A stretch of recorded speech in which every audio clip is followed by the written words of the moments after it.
지난 9월 추석 연휴 때 부산에서 일어났던 모녀 살인 사건 기억하십니까? 전해드린 적이 있죠.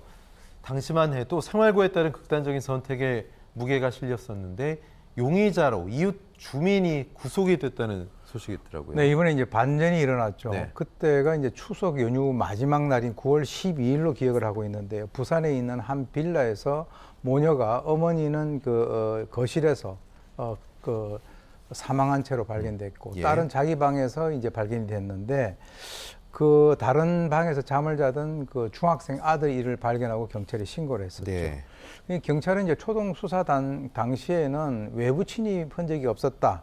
그래서 이제 생활고에 따른 극단적인 선택으로 알고 일단 그 수사를 어느 정도 마무리를 했는데 그렇지만 타살 가능성을 배제할 수 없어서 부검을 의뢰했는데 이 부검 결과 이 그 사망한 두 모녀의 몸에서 그 수면제가 있는 그 약물이 검출이 됐고요. 예. 그리고 집안에 있었던 약 600만 원 상당의 기금속이 없어졌다는 점. 네. 그리고 이제 집안에 있던 그 딸의 휴대폰이 바깥에서 발견이 됐다. 이런 점들을 가지고 이제 수상하게 여겨서요. 사건 발생 6일 만인 지난 9월 18일에 유력 용의자 50대 이웃 주민을 이제 불구속 입건을 했고요. 지난 11월 25일에 바로 이 여성에 대한 구속영장을 발부받아서 구속 조치했습니다. 네, 600만 원어치의 귀금속이 사라졌고 그렇다면 수면제 탄 음료수까지 먹였으면 역시 계획 범죄, 금품을 노린 범죄라고 볼 수 있겠습니까? 일단은 경찰은 그렇게 바라보고 네. 있습니다. 왜 그러냐면 이 경찰이 보는 것은 이번에 그 숨진 그 피해자의 어머니하고 이 피의자가 평소에 주로 왕래를 하면서 굉장히 가까운 그런 사이였다.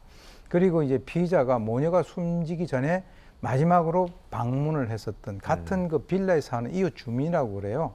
그래서 이제 그동안에 한 10차례에 걸쳐서 대면 조사를 했는데 원한 채무 관계가 있는지에 대해서 이제 조사를 하던 중에 첫째, 이 사건 전날 밤에 이 여성이 음료를 들고 피해자 집을 찾아간 그런 그 정황을 발견을 했고요. 네. 음료를 마신 모녀의 몸에서 수면제 성분이 검출됐다는 점. 그리고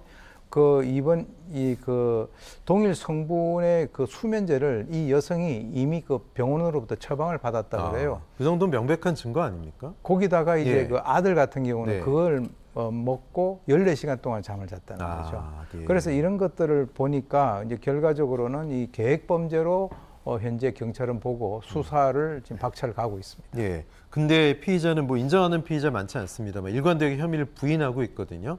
이 정도 증거면 혐의 입증 경찰은 하는데 좀 문제가 없을 것 같은데 어떻게 보십니까? 살인 혐의요? 일단 이 여성은 자기가 음료수를 건네준 건 인정을 네. 하고 있어요. 근데 거기에다가 수면제를 타지 않았다. 그런데 이제 부검을 해보니까 이 그 피해자들의 몸에서 그 수면제 성분이 검출됐다라고 하니까 이제 경찰 입장에서는 의문을 가질 수밖에 없는 것이죠. 예. 그래서 이제 경찰은 이제 살인 혐의를 지금 찾기 위해서 인근에 있는 그 600만 원 정도의 그 기금속과 연관해서 금은방 한 350군데를 지금 이제 탐문 수사를 하고 있고요. 네. 금속 탐지기를 이용해서 이 빌라 근처를 수색을 하고 있는데 지금 이 사라진 금품을 찾는 것이 가장 커다란 거 관건이고요.